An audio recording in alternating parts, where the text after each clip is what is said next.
Kia ora, good afternoon. We'll open the meeting and I'll ask Anton to open us with a karakia. Thank you.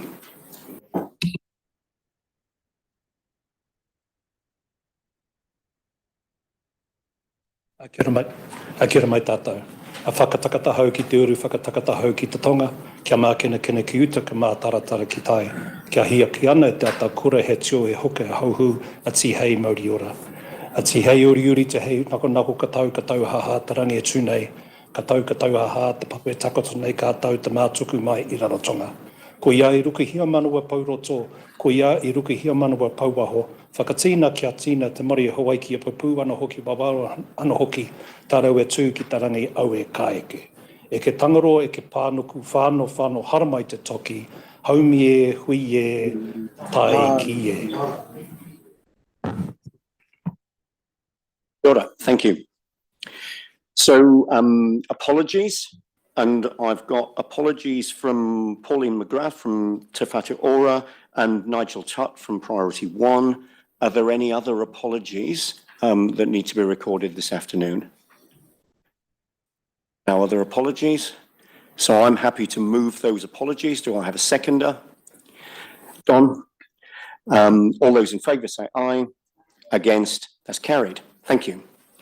So item 3, conflicts of interest. Nothing has been raised, but obviously if there is any conflict that becomes apparent as we move through our agenda this afternoon, please make it known. Item 4, hearings panel report. Bill.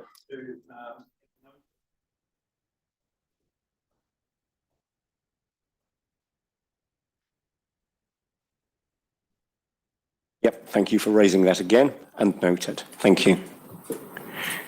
So item 4, the hearings panel report and recommendations. So we'll take the report and the agenda as read. There is a sense of deja vu in some ways to this meeting. SLG considered recommendations from the panel at a meeting convened for that purpose on the 23rd of April. And at that meeting, you'll recall SLG resolved to refer several matters back to the hearings panel for consideration, and these were mainly concerned with the impact of changes in government policy settings on the strategy and on its implementation. So the hearings panel met on the 13th of May to consider those issues and to consider the options on those matters referred to the panel and formed further recommendations to SLG. So the recommended amendments to the draft strategy are set out in the appendices to today's agenda. These are the original amendments that were reported on the 23rd of April, with the additional amendments from the panel on the additional matters that were referred from that meeting. And paragraph 10 in the report refers to those matters that were dealt with in that way. So this afternoon, SLG obviously has got the opportunity to ask any questions and debate the matters in front of us, and then the recommendation is to approve the strategy for adoption by the partners, and different partners have got different processes in order to approve the strategy through their own processes.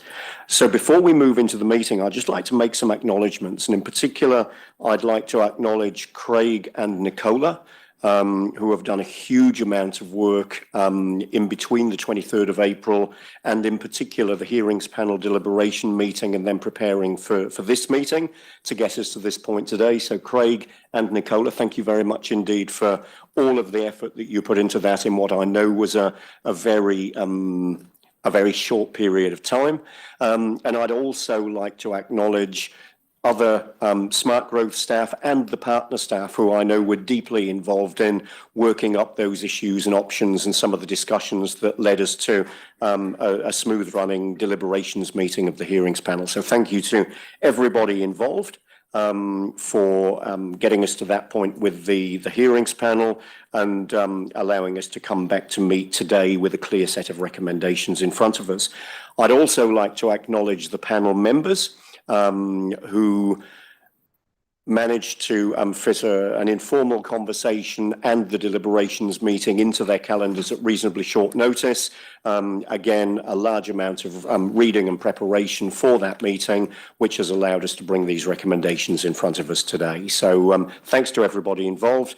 And now let's move into the consideration of the matters in front of us this afternoon. Craig, did you have anything to add before we do that? No, I have nothing to add. Thanks for your introduction. So just happy to take any questions. Nicole is here, and a lot of the technical advisors who are involved are here as well to answer any questions.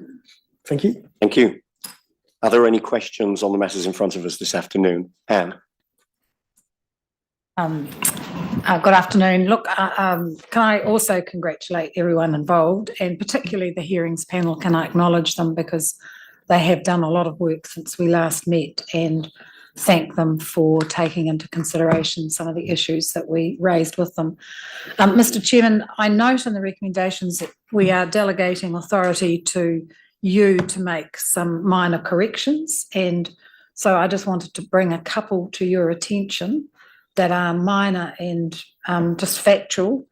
If I look at the executive summary on page 18, and it's further on in the table, is further on in the body, Cameron Road multimodals, and this is the nature of what we're all going through with LTPs, that things move around and the difficulty with putting dates in. But if I can, under the central corridor, to Cameron Road multimodal stage 2 and Te Papa Cameron Road intensification wastewater are short term. They are due to begin 2025. Certainly hopeful for the regional land transport program. They're sufficiently high, but that's when they're targeted for. Over the page, there is where we're talking State Highway 29, stage 4. At the bottom of the page, you've got a note about SmartGrowth's resolution to convince NZTA to process that within the next 10 years. I had to almost get a microscope out to read that, and it is quite significant that it is a resolution of SmartGrowth itself. And I just wondered if that could be highlighted in larger font, maybe in a box that actually shows there is a resolution there to try and get that significant piece of infrastructure long before 2054. In the body of the spatial plan on page 10, where you're talking about the members, we had a resolution back in the old days to include what would have been entity B for the water services, and you mentioned water services. I just wondered whether you need a note for the bottom of the page to indicate that that was when we had an entity B, and there may well be another entity, but at this stage that's unclear. And then the only other comment that I have is really under the key 3 waters, that the funding for investment in the water infrastructure is quite a way down. And I would have thought it would be one of the key ones after changing direction from central government and reconsenting of existing water supply and wastewater disposal. Over the page, you've got multiple funding streams required and the adequacy of these to deliver the required infrastructure. I would have thought that that was actually our third most critical issue around the waters, and wonder if we can bring that up further, because it's sort of buried underneath a whole lot of things. Great. And that, those were the issues that I had. Thank you. So all of that's noted, and they're all minor changes that I'm sure can be made under that delegation. Thank you. Stephen. Chair, in a similar vein, I too would like to thank the hearings panel for having gone through in detail the matters that have been raised. And I think they've done an excellent job actually of incorporating the various issues that certainly I and others have raised that needed consideration and have been adopted. I think my area, and I think this can be done under the review of you as independent chair of the document. There's quite a lot of content that has been changed in the substantive document, but hasn't been reflected in the executive summary. And I wonder if it would be helpful to just go through and identify the changes that are in the major document and just sign off that they have been included in the executive summary. The principal one that I'd like to highlight is the table of the housing supply and demand. And there are two tables in the substantive document, one that particularly highlights the existing housing deficit. And then there's a table showing how supply and demand will be met into the future. But what we don't have is the kind of reconciliation of the existing deficit and the provision for the future. So we start with a negative opening balance of somewhere between 5,000 and 10,000 homes. And actually right now we're falling behind our target. So I think the significance of the size of that needs to be reflected in the executive summary for one to get a sense of the gravity of the issues that we face. But I think that can all be done. I think so. Within your mandate. Yep, no, absolutely. Thank you. Mate, can I just add into that the table in the exec summary has short-term, medium-term, long-term. What I didn't realise until I read the full document is that short-term is looking at 22 to 25. And I can tell you, we're nowhere near getting that now. So I'm really concerned that we're not, I've been saying we're almost 6,000 houses short.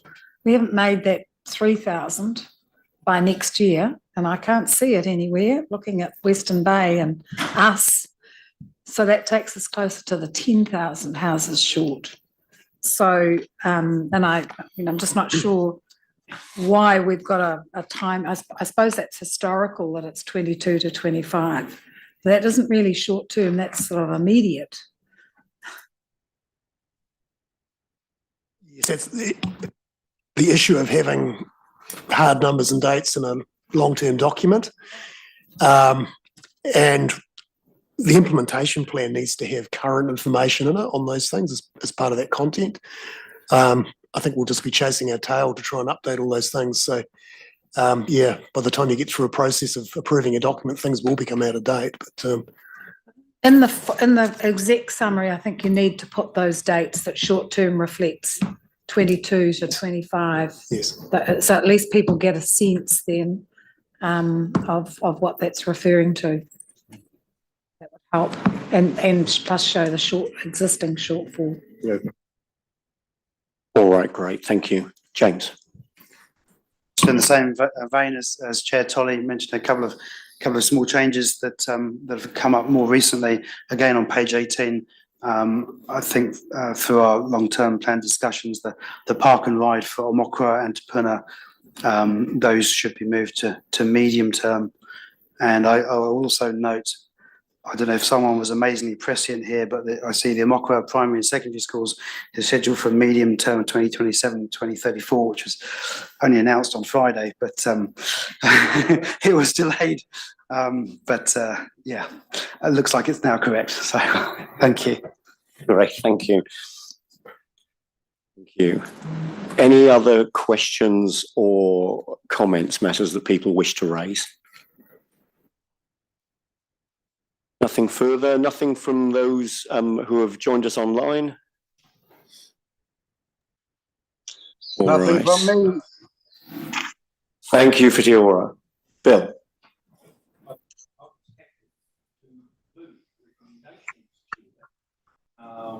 On the basis that those matters that we outlined will be picked up in terms of the resolution giving you authority to do that, which is resolution 5. Yep. But I'm happy to move that 1 to 6. Excellent, thank you. And all of the matters that have been raised can be picked up under that minor amendments delegation. So we can do all of that, including going through the executive summary and making that match, Stephen, as you've suggested. So just making sure that everything reflects correctly. Thank you. Happy to second, Mr. Chairman. So Bill has moved, James has seconded.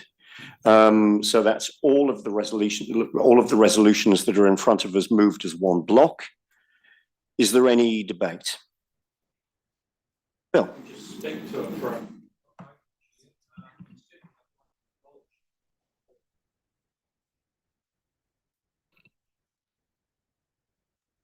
Three more weeks, 3 more weeks. Yeah, take me 3.5 years.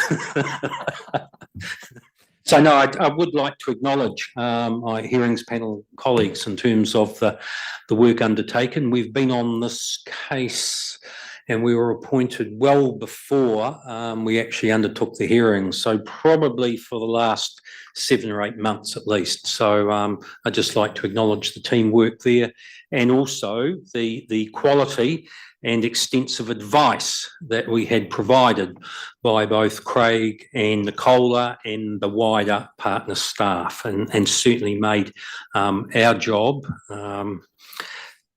more straightforward than it may have been. Just quickly, and the reason I moved it also is that I believe the hearings panel have addressed all of those matters that were referred to probably a month, 5 weeks ago. And certainly the result of that has been some increased clarity around that dynamic and ever-changing operating environment, and which is going to keep on changing even past our meeting today. But that's just the nature of the environment that we're operating in. And I think the other important thing that's come through in terms of the hearings panel reconsideration is really that clarity in messaging in terms of the urgency to address the housing shortage, the scale of it, and also that focus in terms of transportation matters. And on the way past, being very clear that it's very easy to say, well, yeah, the strategy signed off and approved. However, it's very clear, and particularly in the FDS or Future Development Strategy part of the document, in terms of the barriers to implementation, and there are a number. So it's not a straightforward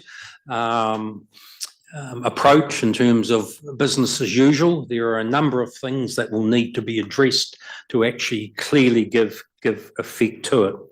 And part of the focus has been the development and the 6 transformational shifts. And that again is trying to set the strategy apart from probably what we have in the current strategy. Not saying any of that was bad, but given where we have ended up, the nature of that environment, operating environment, it's more business as usual will not cut the mustard. So I think having those clear transformational shifts is actually important. And really my final comment is around the implementation funding plan. And certainly the National Policy Statement on Urban Development and the strategy provide the context for the development and implementation of that piece of work. In effect, it gives life to the strategy. As I've said for a number of years, the development of the strategy is the easy part. Where it really is challenging is that implementation. And when I talk about from my perspective about implementation, that is all of the partners who are involved in the SmartGrowth partnership together with other agencies who have some responsibility in terms of implementation. So it's a challenge, and in particular, a challenge in terms of we go away from here today.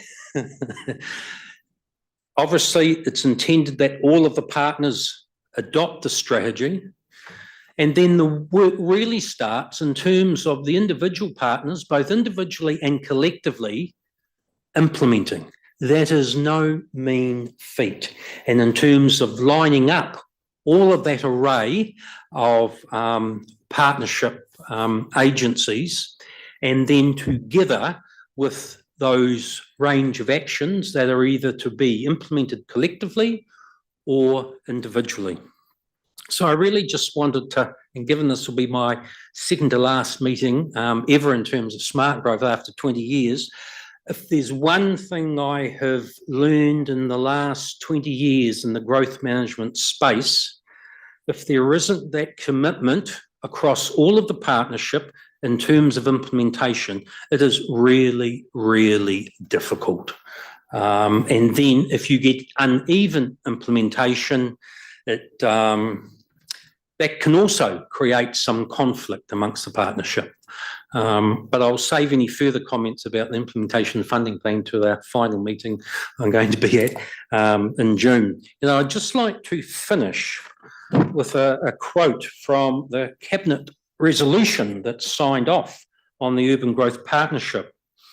And part of it was to align housing, land use, infrastructural planning, decision-making processes and collaborate on the strategic direction of New Zealand's high growth urban areas. So that was agreed right up to the Cabinet table in 2019. And I think it's picking up on that, but it's really that next phase in terms of the implementation of that clear direction that was established back in 2019. Thank you, Chair. Thank you. Paula. Sorry, John, age before beauty. Well, you're the beauty, I'm the age. I just want to make a few acknowledgements as well. Firstly, I want to acknowledge and thank my colleagues at Toi Moana for allowing me to sit on this hearings panel, which has kind of closed a bit of a journey for me, which started in 1998. I know SmartGrowth wasn't formally established until 2004, but believe you me, there was a lot of work that went in before that. So thank you to my colleagues. I want to acknowledge you, Chair, for the exceptional way that you have chaired the hearings process. I think we've been fortunate to have you. I also want to say that from my observations, the work pan organisationally amongst our staff was exemplary. I thought they worked incredibly diligently, very highly skilled, both at a technical and an administrative level. And I just really want to applaud them, particularly for the timeframes that they had to work in. Obviously, to Craig and Nicola, who bore the brunt of a lot of the timeframe issues, I want to applaud your efforts as well. And Craig, you've been on the journey for some time. But again, I want to specifically acknowledge Nicola, who has been on the SmartGrowth journey ever since its establishment. And together with Bill, that's about 40 years of intellectual property that has been put into this process, which has been extraordinary. And to you, Nicola, the calm manner in which you have coped with the pressure has been outstanding. So I really did want to acknowledge that. To the Western Bay of Plenty staff who hosted the whole process, I want to thank you. And in particular, I want to say that the array of sweets that we had, from Macintosh toffees through to banana bites, leaves these mints for dead, I have to say. But to you all, huge grateful thanks. I'm actually personally pleased that the environment is front and centre, as it should be in this glorious place that we inhabit and that will be left to children and Mokopuna of the future. So I feel quite delighted about that.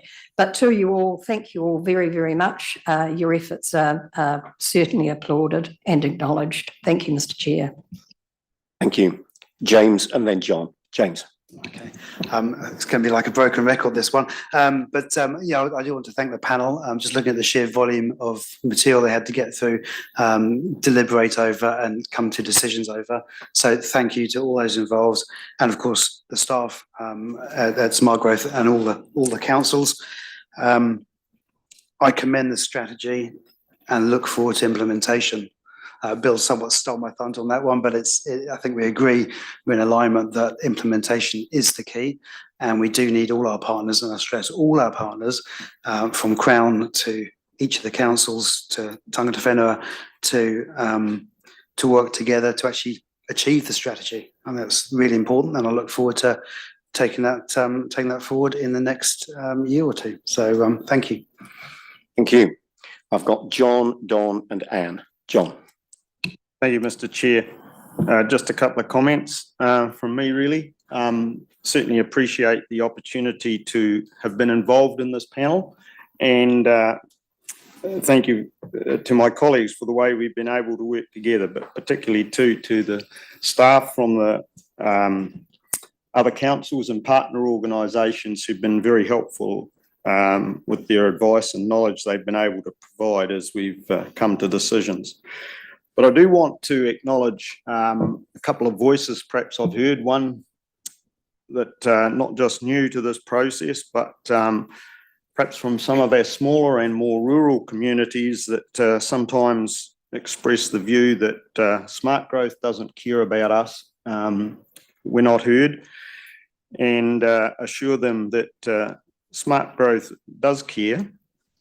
But the fact is that this future development strategy cannot reach into every corner of the sub-region, and there is indeed opportunity for developments to occur outside of the areas that we've covered in this plan, and provided people can come forward and deal with the appropriate zoning and consenting provisions, that developments can occur outside of these areas.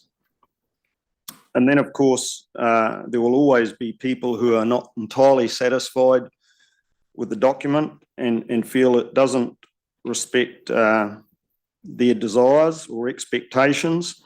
But I would like to emphasise that this is a living document. I believe it's a very sound document at this point in time, but circumstances, events, legislation, things will change over time and will have to be addressed in the future. But with that, I'm very happy to support these recommendations. Thank you. Don. For me to speak after our Mayor and Deputy Mayor, but John's stolen a lot of my thunder. My colleagues in Katikati Waihi Beach certainly acknowledge that they now appear on the majority of the map, so we can take that back to them. They'll be very happy with that. I can assure you that there are glimmers of yellow hope in Katikati, and there's a spatial planning project that the staff are running now in Te Puke, so there will certainly be yellow blobs of growth down there as well.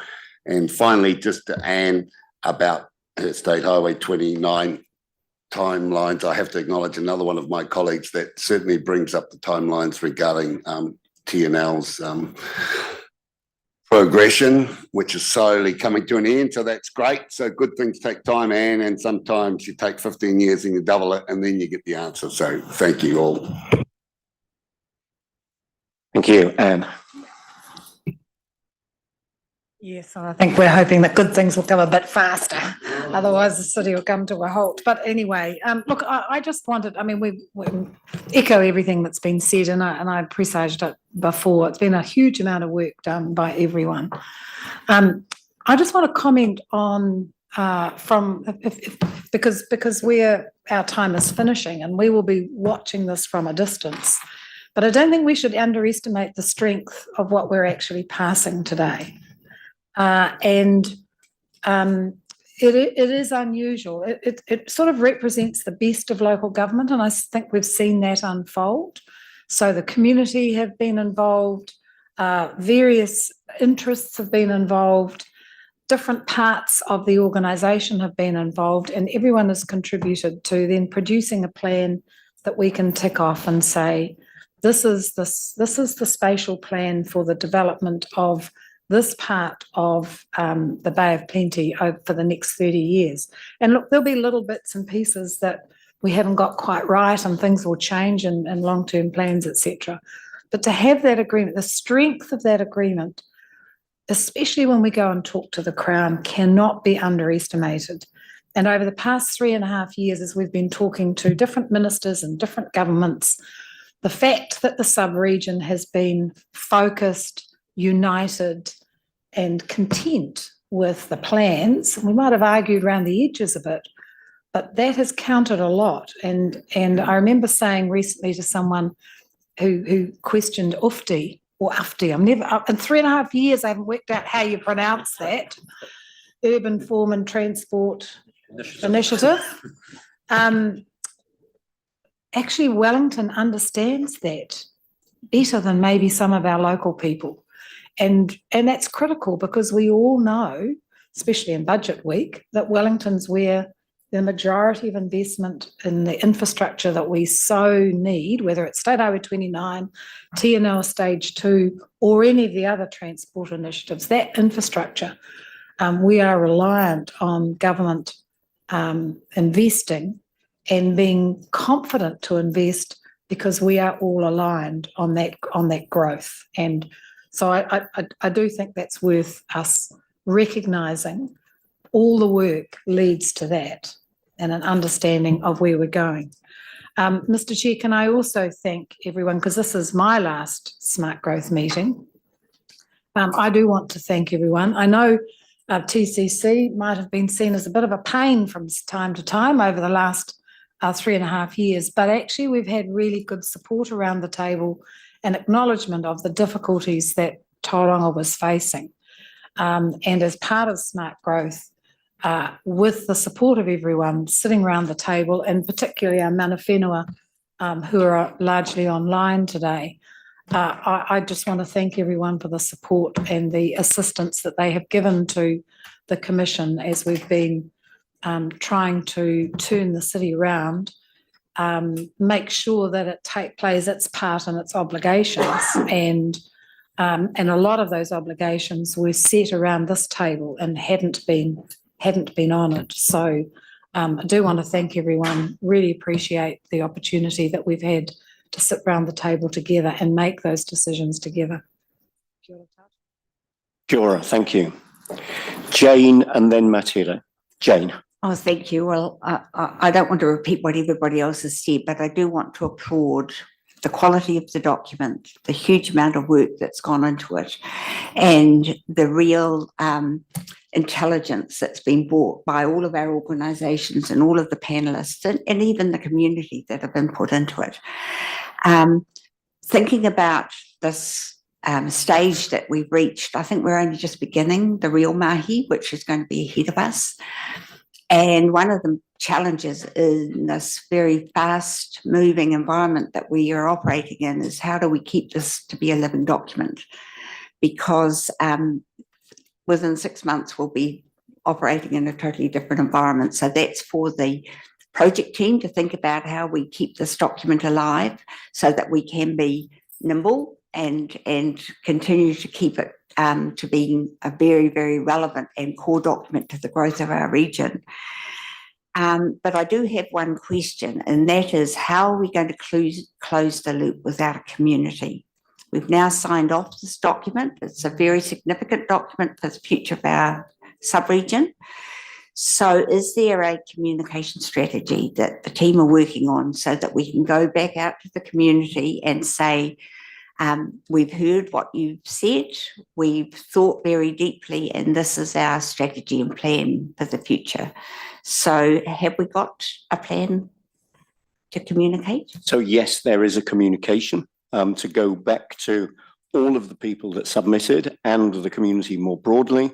And one of the things that's been referred to the next phase of work that occurs is how we keep the community involved as we move through the implementation phase and the future. So yeah, that's absolutely top of mind. And there is a communication drafted which will go out to submitters and which will be used to communicate with the community. Yes. Yeah. Thank you. Matilda. Yes, kia ora, thank you. Look, I just want to endorse everything that has been said, but also to acknowledge from the tangata whenua whānau is to thank everybody for being involved in this quality input for the strategy, the panel members, the councils, and even central government. It is about what Bill said is a challenge that all partners need to adopt, and it does come down to the implementation. So we're really looking forward to that moment when it comes around, and we're just really glad that the community has been involved and actually being part of the input as well. Yeah, we're just here just acknowledging our gratitude. Kia ora. Kia ora. Thank you. Any further discussion? All right, thank you. So, yeah, this is indeed an important moment. It's the end of what's been a relatively long and involved phase, and the beginning of some new work that really kicks off once the strategy is adopted, and as we move to look to implementation. This is Partnership in Action. It's a manifestation of working together in a focused, united, collaborative way. It's an example of when we work together, we can achieve so much more. So thank you again to everybody that's been involved in getting us to this point. And I'll now put the motion. All those in favour, say aye. Aye.